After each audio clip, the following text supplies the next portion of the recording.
Vous savez, la forme fédérale de l'État, n'est-ce pas, c'est une très bonne forme que nous avons toujours soutenue et que même de manière passive, nous continuons de soutenir parce que la RDC est un grand État, c'est une grande nation et la forme qui doit être adaptée à la grandeur de la RDC, c'est effectivement le fédéralisme. Et ce fédéralisme permettra à ce que les provinces commencent à s'autogérer. Le fédéralisme fera en sorte que les provinces aient la latitude de décider, n'est-ce pas, de la répartition de leurs fonds, de la répartition de leurs ressources dans le domaine social, économique et que sais-je encore. Mais aujourd'hui, cette question, elle n'a pas, n'est-ce pas, sa raison d'être. Pourquoi? Parce que la RDC est confrontée à de multiples défis.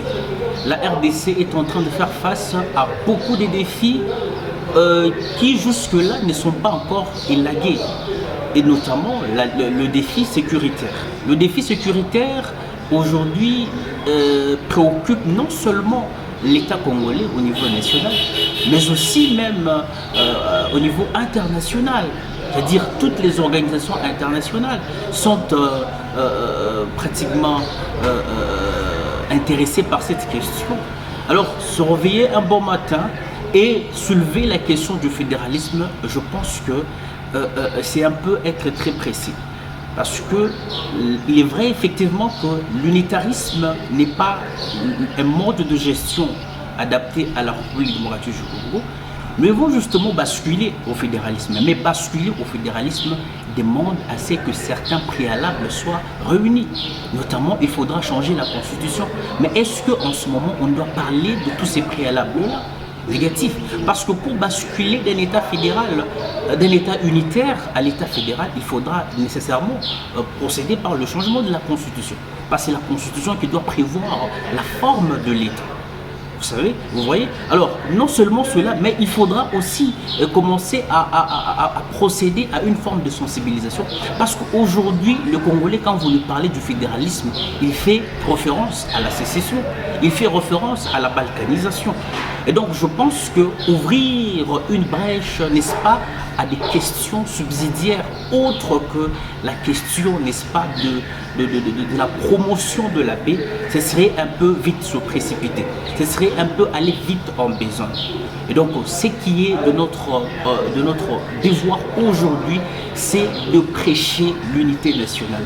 C'est de prêcher la consolidation de l'unité nationale.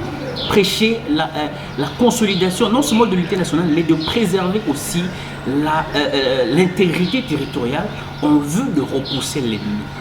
Est-ce qu'aujourd'hui, l'Est de la RDC, les citoyens de l'Est de la RDC peuvent se réveiller un bon matin et commencer à proposer des questions relatives au fédéralisme négatif?